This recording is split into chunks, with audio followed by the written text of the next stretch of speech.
Hermanos, muy buenas noches a todos.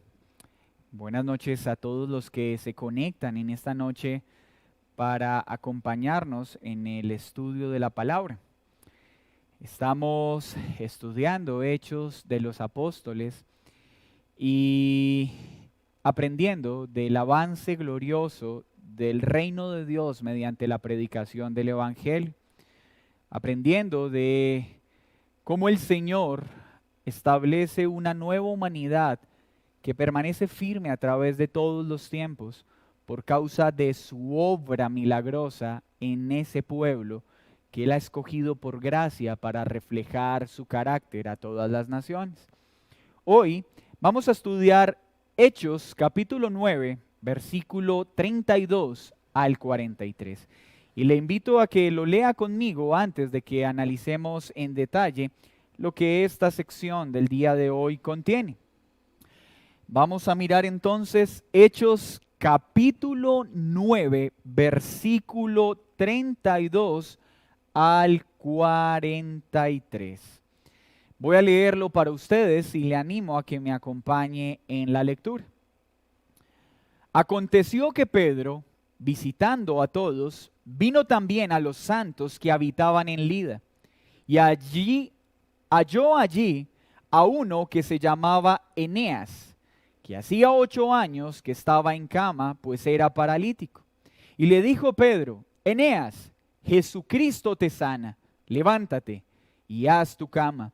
Y enseguida se levantó. Y le vieron todos los que habitaban en Lida y en Sarón, los cuales se convirtieron al Señor.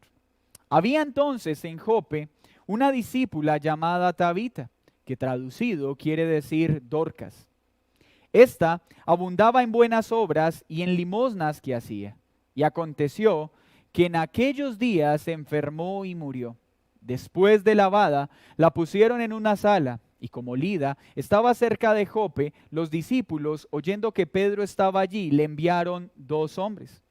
¿Y para qué los enviaron? Dice el texto, a rogarle: no tardes en venir a nosotros. Levantándose entonces Pedro fue con ellos, y cuando llegó, le llevaron a la sala donde le rodearon todas las viudas, llorando y mostrando las túnicas y los vestidos que Dorcas hacía cuando estaba con ellas. Entonces, sacando a todos, Pedro se puso de rodillas y oró, y volviéndose al cuerpo, dijo: Tabita, levántate. Y ella abrió los ojos, y al ver a Pedro se incorporó, y él, dándole la mano, la levantó. Entonces, llamando a los santos y a las viudas, la presentó viva. Esto fue notorio en toda Jope, y muchos creyeron en el Señor. Y aconteció que se quedó muchos días en Jope, en casa de un cierto Simón el curtidor. Señor, gracias, gracias, gracias por tu preciosa palabra. Gracias porque ella es suficiente para edificar nuestras vidas, para santificarnos y para fortalecernos, para permanecer firmes hasta el final. Pues en ella tu Santo Espíritu obra en nosotros para no desviarnos a derecha o a izquierda. Y si intentáremos hacerlo, tú por amor nos disciplinarás para volver al camino. Por favor, que hoy respondamos diligente y fielmente a tu palabra. Que hoy, Señor, seamos prestos para maravillarnos con tu verdad y atesorarla. Dame gracia para hoy enseñar a tu pueblo esta preciosa verdad. En el nombre de Jesús. Amén y amén. El Espíritu Santo, por medio del Evangelio, a través de todo este libro, ha expuesto su poder para aplicar la redención que fue obrada por Jesucristo a aquellos que el Padre había escogido y ha escogido desde antes de la fundación del mundo. Pues recordemos que el Padre predestinó, escogió desde antes que todo existiera, Jesucristo vino y redimió a aquellos que el Padre escogió desde antes de la fundación del mundo, y el Espíritu Santo es quien aplica en los corazones la obra redentora de nuestro Señor Jesucristo a aquellos que el Padre eligió. Hechos de los Apóstoles nos muestra la operación gloriosa del Evangelio en los corazones de hombres caídos que son traídos de las tinieblas a la luz y vinculados a la preciosa iglesia de nuestro Señor Jesucristo. El reino de Dios, entonces, por la poderosa operación del Espíritu Santo, sigue avanzando imparable en cada rincón de la tierra, tal y como la misma Escritura lo ha profetizado. Y sigue avanzando a pesar de los enemigos externos e internos que este mismo libro ya nos ha relatado. En medio de los asombrosos hechos que acompañan este avance, Lucas ha puesto su lente para mostrarnos los registros de la obra de Dios a través de sus siervos, no solo en los creyentes en particular, sino también en aquellos que Él comisionó como siervos de su iglesia. El capítulo 9 ha descrito con detalle, ha presentado con detalle la conversión de un acérrimo seguidor de Cristo a un humilde servidor. Saulo, después de perseguir el cuerpo de Cristo para dañarlo, terminó siendo tratado por el Dios que gobierna sobre todo, convirtiéndolo en parte de su pueblo y haciendo de él un humilde servidor para la extensión de su reino, mostrando así que no hay un enemigo lo suficientemente grande que pueda entorpecer el decreto perfecto del Señor. Gracias a la operación de Dios en Saulo, nos relataba la sección anterior que la iglesia está gozando de paz. En este momento entonces Lucas gira el lente de la vida de Saulo y vuelve y lo pone en la vida de otro de los servidores que comisionó para que el evangelio fuera difundido a los hombres. Nuestro amado hermano Pedro, apóstol de Jesucristo. Pero para no desviarnos de lo que esta sección pretende en medio de todo el hilo conductor del libro, permítame recordar algunos elementos importantes. Porque si nos desprendemos de la línea melódica del libro, fácilmente podemos tomar esta porción y distraernos en las ramas en lugar de concentrarnos en lo verdaderamente importante. Recordemos que Hechos es el relato de los hechos del Espíritu Santo, del avance de esta nueva humanidad, de este reino imparable que avanza con poder. Pero a partir del capítulo 2, empezamos a ver cómo el reino de Dios se extiende mediante la predicación fiel del evangelio. Primero, vemos cómo es difundido con poder en Jerusalén. Y en Jerusalén estuvimos una buena sección, desde el capítulo 2, versículo 14, hasta el capítulo 6, versículo 7. Pero de Jerusalén, luego vemos cómo este evangelio sigue avanzando con poder en Judea, Galilea y Samaria. Capítulo 6, versículo 8, del 9 al 31. Ahora vamos a ver cómo el evangelio sigue avanzando con poder en la costa mediterránea. ¿Qué nos está mostrando entonces esta sección desde el capítulo 2? ¿Cómo avanza el reino de Dios? Ese es el hilo que nos va mostrando, cómo el Espíritu Santo opera. Y esta sección de hoy entonces tiene que quedar anclada a esa preciosa realidad. Y hoy Lucas pone la mirada en dos milagros obrados por Pedro, no, por Dios a través de Pedro. Por Jesucristo a través de Pedro. Ese es el agente que merece toda la gloria. Pedro es el instrumento. Dios es el sujeto de estos gloriosos milagros. Y nos habla de dos milagros. La curación de Eneas y Dorcas siendo traída a vida de manera milagrosa. Pero entonces, ¿el lente está ahora en quién? En un servidor, en un instrumento, no en el personaje principal, en Pedro. ¿Y qué nos muestra Lucas en este relato? Dice entonces que Pedro visitó ¿a quiénes? A los santos que habitaban en Lida. Pedro no está haciendo nada excepcional a la tarea que le fue comisionada. Pero hay algo interesante en este aspecto. Dice que Pedro fue a visitar a santos, es decir, por Pedro no llegó el evangelio a Lida. El evangelio ya había llegado a esta región, había llegado a este pueblo. Pedro lo que estaba haciendo era viajar a afirmar la fe de sus hermanos que habían creído por la predicación del evangelio. Algunos eruditos dicen que muy probablemente de aquellos hermanos que creyeron en Pentecostés y luego volvieron a distintas zonas a seguir hablando del evangelio que habían escuchado. Entonces Pedro viaja a afirmar la fe de estos hermanos. ¿Qué hace él en este viaje? Y para aquellos que les gusta tomar nota, déjeme poner en escena el título de esta enseñanza. ¿Cuál es el título de esta enseñanza? El Señor confirma a sus siervos y su mensaje. Entonces Pedro está viajando a interactuar con sus hermanos en la fe, a estos santos que estaban en Lida. ¿Y qué sucede?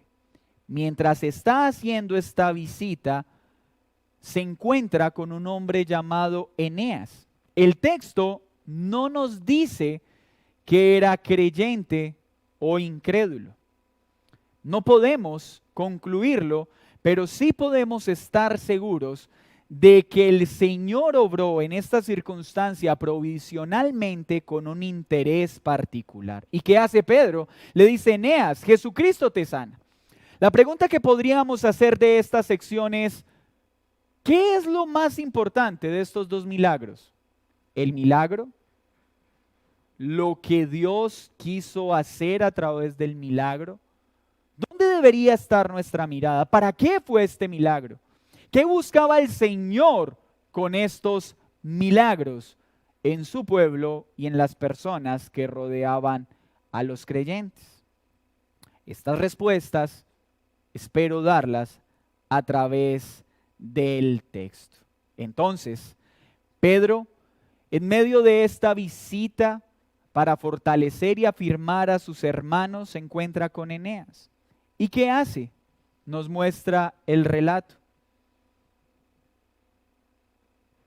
Obra un gran milagro. Pero, ¿cuáles son las palabras que acompañan este milagro o esta señal? Y dijo Pedro: Eneas, Jesucristo te sana. ¿Quién es el protagonista de este milagro? ¿Es Pedro? No, es Cristo. Pedro deja claro, no solo en Eneas, sino en todos los que escucharían sobre este milagro, que el sujeto principal, que quien hace esta sanidad, es el Señor Jesucristo, aquel de quien ellos ya han escuchado. Él está demostrando que Cristo es el Mesías, es el Señor prometido y manifiesta la operación de su poder poniéndose como un instrumento. Él no dice: soy yo quien te sana. No toma ningún protagonismo en medio de este suceso. Da todo el protagonismo a nuestro Señor Jesucristo. Pero piense un momento. ¿Cómo sería médicamente la situación de un hombre que lleva 8 años en una cama por su condición? Clínicamente podemos deducir que muy seguramente no tenía ya tono muscular por todo el tiempo que llevaba en cama. Muy seguramente tenía muchas úlceras que son padecidas comúnmente por aquellas personas que pasan mucho tiempo acostados por causa de una enfermedad. Era una persona totalmente dependiente a la asistencia de otros. Estaba en una situación de suprema angustia, pues estamos convencidos de que una afección física es dolorosa, y más una que se ha sostenido por más de 8 años. Aquellos que han tenido que lidiar con enfermedades de manera reiterada y muchas de ellas en un tiempo extenso, saben cuán desgastante llega a ser la enfermedad. Pero ¿qué hace el Señor? Obra de manera bondadosa y misericordiosa, utilizando a sus siervos. En medio de esta angustiante situación de enfermedad, Cristo alumbra la dura situación de este hombre, pues nuestro Dios es compasivo con toda clase de pecadores. Mire lo que Lucas también quiere mostrarnos. Acaba de mostrarnos la conversión de un hombre con unas credenciales admirables llamado Saulo de Tarso. Pero ahora nos muestra que el Evangelio no solo puede salvar a grandes pecadores con credenciales como las de Saulo, sino a un pobre paralítico desconocido para muchos. Pues nuestro Dios es compasivo y es bondadoso y obra para salvación de los hombres. Y en su decreto eterno, en su amor y en su misericordia, decide obrar en la vida de este pecador. Qué gran esperanza nos sigue mostrando Lucas, pues así como obró en un distinguido pecador como Saulo, ahora obra en un desconocido paralítico, o al menos un paralítico que no gozaba con las lujosas credenciales de Saulo. Y qué bueno es saber esto, porque eso también nos trae esperanza a nosotros. Pues muchos de nosotros no gozamos de las credenciales que tenía Saulo. Y aún así el Señor extendió su evangelio para salvarnos. Pedro enseña a Eneas, en primer lugar, que el sanador es Jesucristo, que Él no es el autor de esta sanidad. ¿Qué diferencia entre los apóstoles de Cristo y los mercaderes de la fe de este tiempo que se presentan como apóstoles? Pues los apóstoles nunca se atribuyeron ninguna sanidad, mientras hoy los falsos apóstoles, que son simples mercaderes de la fe, andan tratando de demostrar su poder, promoviendo falsas sanidades que no vienen del Señor. Y como bien lo hemos aprendido, las obras sanadoras tenían una intención en la Escritura. ¿Cuál? ¿Cuál era el propósito entonces de estos milagros? ¿Para qué Lucas nos muestra estos milagros en medio de todo este relato? Los milagros tenían dos intenciones particulares en ese momento de la iglesia. Primero, confirmar al mensajero, y segundo, confirmar el mensaje. Estas señales gloriosas eran para mostrar que estos hombres habían sido comisionados por Dios de manera legítima y que el mensaje que predicaban venía respaldado con la autoridad divina. ¿Para qué entonces aparecen estos milagros en el relato que Lucas nos está mostrando? Para validar y confirmar a los servidores de Dios y el mensaje de sus servidores. Esta es la intención de estos milagros mencionados por Lucas, y ver que el Señor respalda su mensaje, pero también la autoridad de aquellos que comisionó. ¿Para qué? Para la salvación de muchos que presenciarían este milagro. Pues mis hermanos, la intención principal de un milagro no es dar protagonismo a quien lo realiza, a menos que se reconozca que es Dios quien lo realiza, pues Él sí es digno de todo el protagonismo. La intención principal es salvífica, es salvar, es validar el poder del Evangelio, mostrar que Jesús sana. Pero ¿cuál era la sanidad principal que Lucas quería mostrar en estos dos milagros? Podríamos decir que no debemos asombrarnos al ver cómo un paralítico camina o cómo un muerto es resucitado. No, no podemos disminuir la grandeza de ese suceso. Pero ¿sería esta la sanidad principal que quiere mostrar Lucas en estas dos sanidades? Miren lo que nos muestra este texto.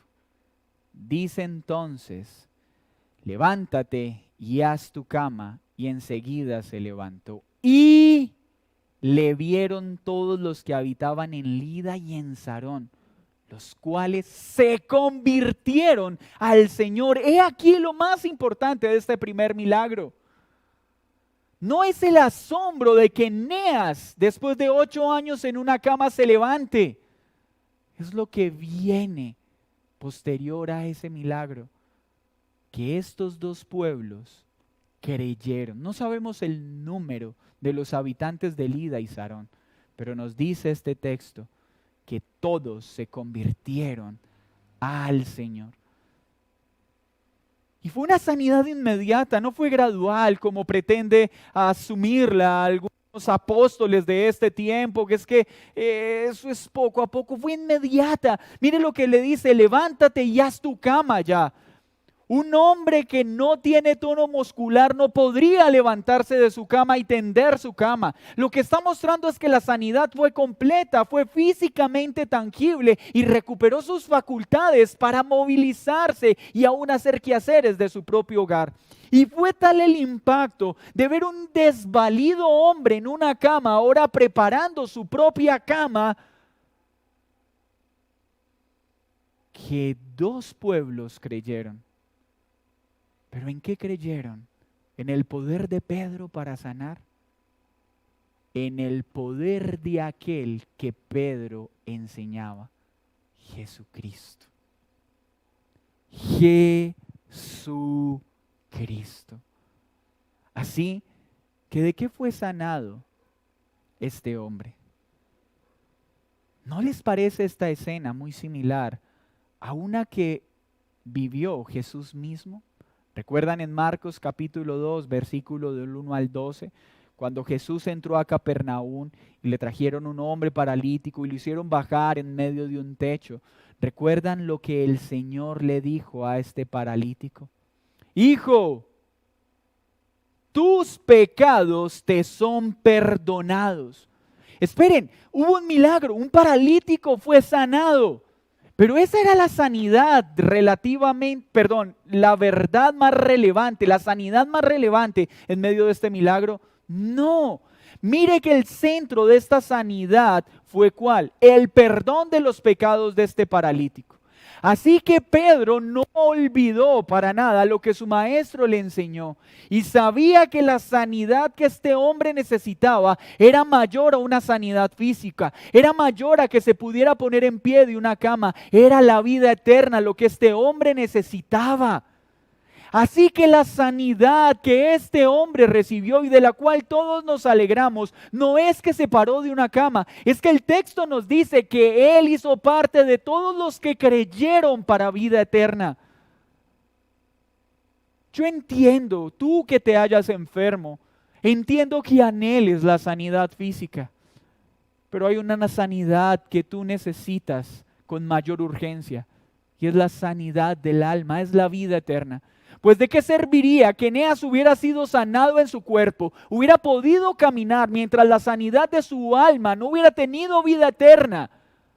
Pues unos años después, caminando rápidamente, hubiera ido directo al infierno. No quiero minimizar los sufrimientos de una enfermedad, pero quiero que sepas que son muy inferiores a los terrores del infierno que tendrá que afrontar todo aquel que no ha puesto su fe en Cristo, que no ha sido sanado del peor mal de todos, y es el pecado. Así que el primer milagro nos muestra que esta providencia de Dios para sanar a Eneas tenía un interés: la salvación de 2 pueblos que creyeran en Jesucristo, no solo como el que puede sanar un cuerpo, sino aquel que sana el alma, pues el Hijo del Hombre tiene potestad para perdonar pecados. Y eso fue lo que Pedro hizo. Habló de Cristo para salvación de muchos. Pero luego, ¿qué sigue? Viene otro milagro. Había entonces en Jope una discípula, y este texto ya nos muestra claramente que es una hermana llamada Tabita, que traducido quiere decir Dorcas. Esta abundaba en buenas obras y en limosnas que hacía. Y aconteció que en aquellos días se enfermó y murió. Cómo muchos teólogos de la teología de la prosperidad quisieran borrar estos pasajes. ¿No debería una persona que abunda en buenas obras y da generosamente permanecer saludable y vivir muchos años? Trae, da abundantemente y así prosperarás y no te enfermarás. ¿Y qué hacemos con este texto? Que nos dice de una hermana que abundaba en buenas obras y se enfermó y murió. Mis hermanos, nosotros hacemos buenas obras y damos generosamente porque es la conducta natural de un creyente, no pretendiendo con ello comprar salud o comprar el favor de Dios, como muchos pretenden en este tiempo. Ella daba generosamente. Y aconteció que en aquellos días se enfermó y murió. Después de lavada, la pusieron en una sala. Y como Lida estaba cerca de Jope, los discípulos, oyendo que Pedro estaba allí, le enviaron 2 hombres. Este precioso evangelio, del cual nos viene hablando todo Hechos de los Apóstoles, no solo salva a hombres en género masculino, sino también a mujeres. Y esto es importante en el contexto del relato. Pues recordemos que en este tiempo la mujer era tratada como un objeto, era una cultura machista y no es un accidente que Lucas haya tomado el milagro de una mujer en medio de una cultura machista. Pues recordemos que una de las cosas que hizo Jesús en su ministerio terrenal fue recuperar la verdadera dignidad de la mujer, la dignidad que Él le confirió. Por eso, no hay nada más torpe que escuchar a aquellas mujeres que se autoproclaman como feministas hablando de la Biblia mal, diciendo que es un libro machista, cuando es por la Biblia que hoy la mujer goza de los derechos civiles que tiene, pues desde Cristo se restauró la dignidad de la mujer y el trato que a la mujer se le debía dar. Pero esta dignidad no modifica los mismos roles que el Señor asignó. Así que este precioso evangelio salva a las mujeres, porque la mujer no es inferior al hombre, aunque el hombre y la mujer tienen roles totalmente diferentes, conferidos por Dios mismo. Lucas menciona entonces a Tabita o Dorcas, una mujer que abundaba en buenas obras. Y esto es muy valioso en medio de un mundo caído. Pues un verdadero creyente se conoce por sus obras. No hace obras para ser salvo. Porque es salvo, hace buenas obras. Era una mujer piadosa. Pero a pesar de su piedad, los embates de este mundo caído tocaron a su puerta. Vino la enfermedad y la muerte, pues mi hermano, sin importar cuán piadosos podamos llegar a ser, eso no nos hace exentos de experimentar enfermedad y aún la muerte. Y dice que prepararon el cuerpo como es costumbre. Recordemos que en la tradición judía, en los pueblos que quedaban fuera de Jerusalén, se dejaban hasta 3 días los cuerpos porque ellos pensaban que el alma estaba cerca al cuerpo durante esos 3 días. Práctica que hoy en muchos lugares se asume como verdadera, mas no es una práctica bíblica. Por eso el Señor causó gran asombro cuando trajo a vida a Lázaro, pues era ¿qué día? El 4.º día. Si hubiera sido el 3.º, hubiera sido el 2.º, para ellos hubiera sido bueno, un poco normal. Pero después del tiempo que ellos tenían en mente, era algo que solo el Mesías podía hacer. Qué impresionante la providencia de nuestro Dios en cada uno de sus actos. Así que esta mujer estaba siendo preparada, su cuerpo ya yacía muerto, sin vida, y la habían lavado. Pero entonces, ¿qué sucedió? Escucharon que Pedro estaba cerca y enviaron a hermanos a rogarle que atendiera esta situación. Pedro atiende a la solicitud desesperada de estos hermanos y viaja con ellos. Al llegar al lugar, el llanto por el dolor de la muerte se hizo evidente. Pero este dolor contenía algo particular. Mire que el texto dice que unas viudas se acercaron llorando y mostrando los vestidos que Dorcas había tejido, es decir, sus actos piadosos.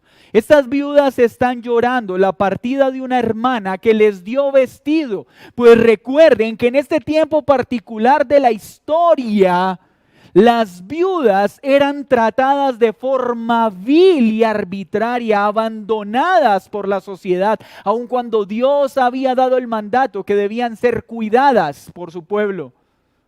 Algo que luego la iglesia recupera con fidelidad. Y esta hermana entonces les daba abrigo, les daba vestido y lloraban la partida de su hermana que había cuidado de ellas. Mostraron evidencias de sus obras de piedad. En este momento Pedro hace algo también que aprendió de su hermano. Le pide a todos que salgan. ¿Recuerdan esta escena? Cuando Jesús fue a sanar la hija de Jairo, pidió que todos salieran. ¿Y qué hizo? Se puso de rodillas y oró. Pues él, aunque tenía una comisión apostólica y autoridad dada por Dios para sanar, nunca olvidó que él nada podía hacer si no fuera Dios quien lo guiara y lo ordenara. En este momento, ¿qué sucede? Dijo a Tabita, levántate, y así sucedió. ¿Recuerdan a Jesús? Talita cum, niña, levántate. Ahora le dice a esta mujer, levántate. Las mismas palabras, ¿por qué? Porque Pedro lo que estaba imprimiendo en la mente de su audiencia por la guía del Espíritu Santo es que él solo estaba haciendo lo que su Señor ya hizo. Que él solo es un instrumento de aquel a quien sirve. Y de esta forma se levanta esta mujer. Y es muy valioso ver que los dos milagros fueron distintos. ¿Saben por qué? Porque nosotros como hombres somos expertos en tratar de buscar métodos en la Biblia para repetirlos. ¿Se imaginan si hubiera utilizado la misma frase 2 veces? Tendríamos predicaciones en este tiempo, en los púlpitos modernos, el método para sanar al paralítico. Método bíblico para resucitar a los muertos. Pero nuestro Dios no puede ser encasillado en métodos. A veces sanó solo con su palabra, otras veces tocó al enfermo, otras veces escupió e hizo barro, porque no hay un método para sanar. Si todas las veces hubiera sanado con barro, hoy venderían en las tierras barro ungido por el apóstol de turno para sanar. Hermano, Dios no se encasilla en métodos, Dios sana como quiere, cuando quiere, en la forma que quiere. Pero el centro de este relato es que una muerta fue traída a vida. No, mire lo que sucede después. Y esto fue notorio en toda Jope y muchos creyeron en el Señor. Nuestra tendencia humanista hace que nuestra mirada esté centrada en que un paralítico camina y en que una muerta fue traída a vida física, cuando nuestros ojos deberían estar concentrados en que muertos espirituales fueron traídos a vida, en que pueblos que caminaban rumbo a la muerte ahora son traídos a vida, que han sido trasladados de las tinieblas a la luz. Pero hoy tristemente pareciera tener más valor una sanidad física que la salvación del alma.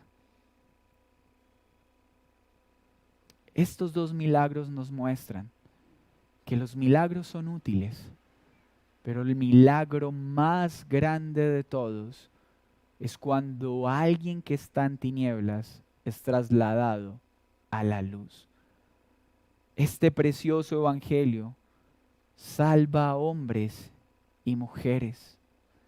Este precioso evangelio fue validado y confirmado por señales. pero las señales nunca fue lo importante. Fueron simplemente medios para validar lo que verdaderamente importa, el Evangelio. Así que estos dos milagros confirman la autoridad apostólica de Pedro, pero también la autoridad del mensaje que traía y aquel que representaba, a nuestro Señor Jesucristo. ¿Qué podemos aprender entonces de estos dos milagros? Primero, debemos tener claro que Hechos narra, describe sucesos particulares. Hechos de los Apóstoles es un libro en su mayoría descriptivo, no prescriptivo. Es decir, nos narra, nos describe experiencias. No establece prescripciones o modelos para que la iglesia repita, para que sucedan las mismas cosas que aquí suceden.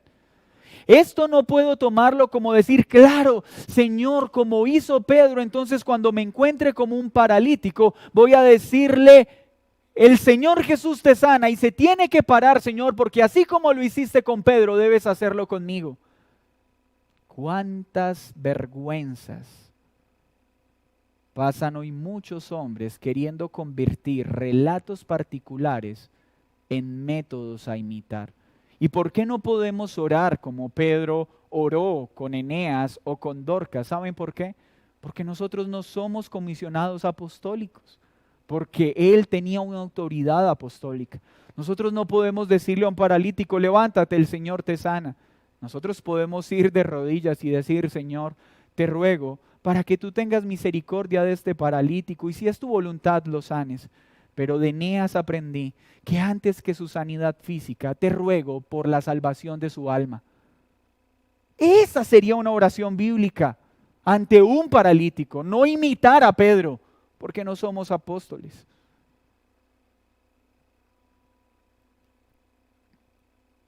El Señor determina a quién sana, cómo lo sana y si lo sana. ¿Pero para qué? Siempre debemos mirarlo como un plan salvífico. Por eso es tan importante, iglesia, que cuando una persona nos pida que oremos por su sanidad física, también le enseñemos con amor que antes que su sanidad física debe buscar la sanidad de su alma. Pues sería terrible que una persona convaleciente se pare de su cama a seguir pecando y a seguir añadiendo más muerte a su vida para tener una terrible condenación.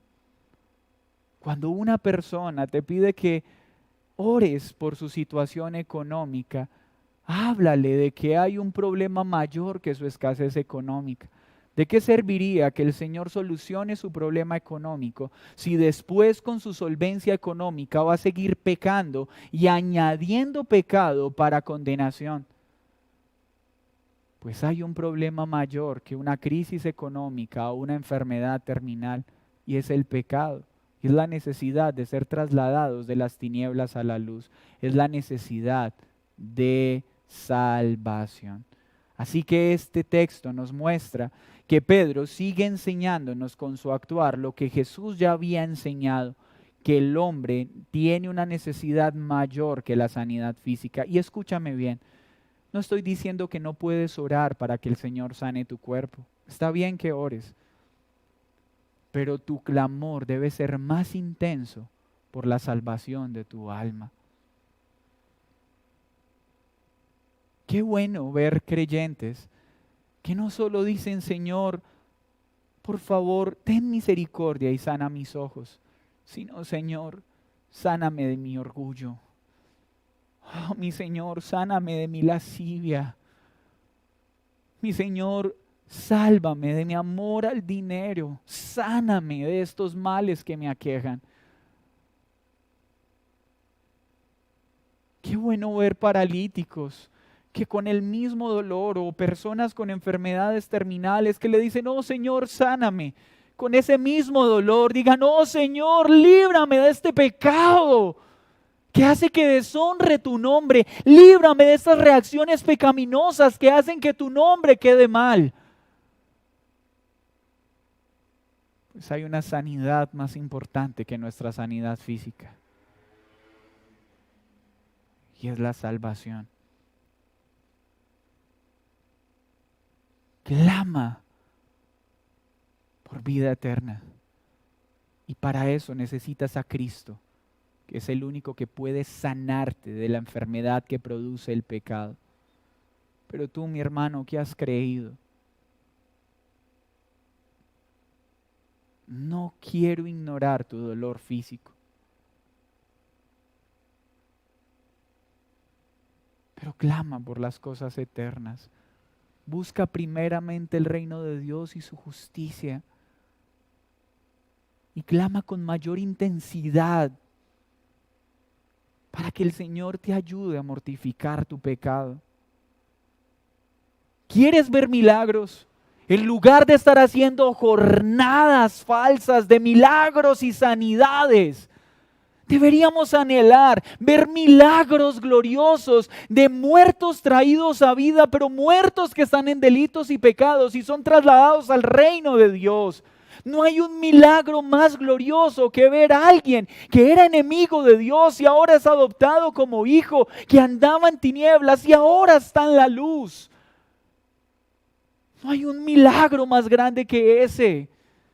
Si quieres ver milagros, clámale al Señor que te haga útil para ver cómo muchos muertos en pecados son traídos a vida en Cristo Jesús. Pues cualquier otra sanidad es temporal. Y creo que Dios sigue obrando sanidad física. Pero para Él hay algo más importante que sanar a un enfermo. Es salvar a pecadores. Y eso tiene que ser lo que buscamos. He escuchado a personas que preguntan, bueno, ¿y por qué en este tiempo no hay tantos milagros como en ese tiempo? ¿Por qué en ese tiempo se sanaban tanto a los enfermos, a los paralíticos, a los cojos? ¿Por qué? Pues mi hermano, esta pregunta tiene una respuesta y es, estás equivocado en lo que estás diciendo. En este tiempo siguen obrando grandes milagros, solo que Dios en este tiempo nos muestra qué es lo que verdaderamente importa para Él. Claro, hoy hay enfermos que se sanan, pero los milagros que abundan en este tiempo no es con paralíticos que caminan, aunque sucede. ¿Saben cuáles son los milagros que abundan? Todos los días, cientos de pecadores son traídos de muerte a vida. Claro que el Señor sigue obrando milagros en este tiempo, pero los milagros que verdaderamente importan, muertos, traídos a vida. Hombres y mujeres que son trasladados de las tinieblas a la luz. Así que no imitamos a Pedro, ordenándole a la enfermedad que se vaya. No, oramos al Señor. Oh, mi Señor, tú puedes sanar al enfermo, pero sálvale, dale vida eterna. Pues aunque parta en medio de un dolor físico, gozará de una eternidad contigo. Así que tú que estás viendo esta enseñanza y estás agobiado por tus dolores físicos y aún no has creído en Cristo, deberías estar agobiado por algo peor, por tu pecado. Deberías sentir más dolor por tu pecado que por tu enfermedad. Pues la enfermedad puede llevarte a la tumba, pero el pecado te lleva al infierno. Un médico puede dilatar, tal vez que llegues a la tumba en cierto sentido, pero no puede dilatar una partida al infierno de aquel que no ha puesto su fe en Cristo. Y el único que puede sanarte de este gran mal es Cristo Jesús. No busques la añadidura, busca al Señor, que Él da vida eterna. Pero tú, mi querido hermano, claro que cuando vemos estos milagros, tenemos experiencia de que el Señor y esperanza de que el Señor puede sanarte. Y no quiero quitarte esa esperanza. tú, mi hermano en Cristo, que estás pasando enfermedad, no pierdas la esperanza de que el Señor puede sanarte. Pero por favor, que tu prioridad mayor sea que el Señor nos sane del orgullo, de la avaricia, de la lujuria, de la inmoralidad.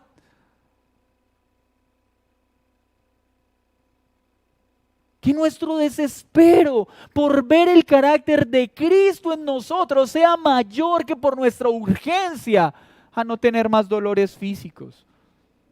No te distraigas en la añadidura, no abandones tu esperanza.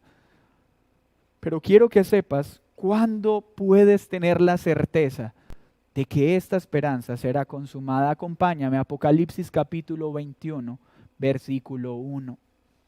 Apocalipsis capítulo 21, versículo 1 al 7. Y lea conmigo esa preciosa porción de la Escritura. Vi un cielo nuevo y una tierra nueva, porque el primer cielo y la primera tierra pasaron, y el mar ya no existía más. Y yo, Juan, vi la santa ciudad, la nueva Jerusalén, descender del cielo de Dios, dispuesta como una esposa ataviada para su marido. Y oí una gran voz del cielo que decía: He aquí el tabernáculo de Dios con los hombres, y Él morará con ellos, y ellos serán su pueblo, y Dios mismo estará con ellos como su Dios. Enjugará Dios toda lágrima de los ojos de ellos, y ya no habrá muerte, ni habrá más llanto, ni clamor, ni dolor, porque las primeras cosas pasaron. Y el que estaba sentado en el trono dijo: He aquí, yo hago nuevas todas las cosas. Y me dijo: Escribe, porque estas palabras son fieles y verdaderas. Y me dijo: Hecho está. Yo soy el alfa y la omega, el principio y el fin. Al que tuviere sed, yo le daré gratuitamente de la fuente del agua de vida. El que venciere heredará todas las cosas, y yo seré su Dios, y él será mi hijo. Oh, mi hermano, no dejes que los dolores presentes te hagan olvidar la gloriosa promesa que tenemos en Cristo Jesús. Y no dudes de que un día ya no serás atormentado más por estos dolores físicos que te aquejan. Tus lágrimas serán enjuagadas por el Señor mismo. Ya no habrá más llanto. Ten la certeza de que este día va a llegar. Por eso ahora ocúpate de clamar al Señor con mayor fuerza para que nos sane de los demás pecados que nos aquejan. Iglesia amada, estos dos milagros tenían una intención: confirmar la autoridad apostólica de Pedro y confirmar la autoridad divina del mensaje que él predicaba. Así pues, estos dos milagros apuntaban a Cristo, mostrando su poder como el Mesías prometido que murió y resucitó. Pedro simplemente fue un instrumento. Estos dos milagros no deben llamarse los dos milagros de Pedro. Estos dos milagros deben llamarse los dos milagros que Jesucristo hizo a través de su humilde servidor Pedro. Pues para Cristo es la gloria de estas dos sanidades. ¿Y para qué fueron obradas en el plan divino? Para que muchos creyeran en el mensaje que Pedro predicaría y muchos se salvaran. Que muchos en nuestro tiempo se salven de la enfermedad más terrible que aqueja al hombre, el pecado. Y para que esto pase, no necesitamos un manual para repetir los métodos y las frases que Pedro utilizó. Necesitamos más bien predicar fielmente el mensaje que Pedro predicó: a Jesucristo, el que sanó a Eneas, a Jesucristo, al que resucitó a Dorcas. Es a Cristo a quien tenemos que enseñar. Pues hoy, aunque rogamos que el Señor sane un enfermo, tenemos un ruego mayor, que muchos enfermos sean salvos, que muchos muertos sean traídos a vida. Señor, gracias.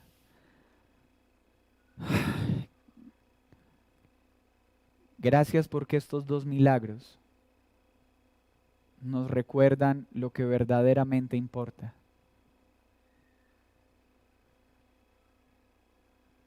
La salvación de nuestra alma. Perdónanos porque a veces dejamos que la enfermedad nos haga olvidar tu promesa y nos haga olvidar de lo que verdaderamente importa. Perdónanos porque a veces no queremos tener dolencias físicas, pero nos volvemos indiferentes al orgullo, a la lascivia, a la avaricia. Nos estorba un dolor de cabeza, pero no nos estorba mirar con nuestros ojos lo que no debemos mirar. Nos estorba el dolor de nuestra espalda, pero no nos estorba, Señor, cuando reaccionamos de manera pecaminosa contra aquellos que nos rodean.